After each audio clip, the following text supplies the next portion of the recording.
ముల్లోకాలకు వెళతాం, సత్వగుణ సంపన్నులెవరో తెలుసుకుంటాం. వెళుతున్నాం. లోకమున వీణానాదలోలుడైన ఆ బ్రహ్మపై భృగువు ఆగ్రహించెను.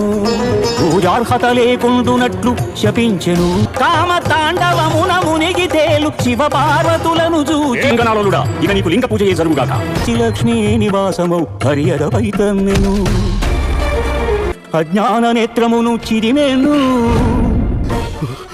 స్వామి, మృగుపాదము సోకిన నీ ఎదను నిలువజాలను అని చిటపటలాడుచు శ్రీహరిని వీడెను. గోవింద హరి గోవింద గోకుల నందన గోవింద గోవింద గిరి గోవింద శ్రీ వెంకటేశ గోవింద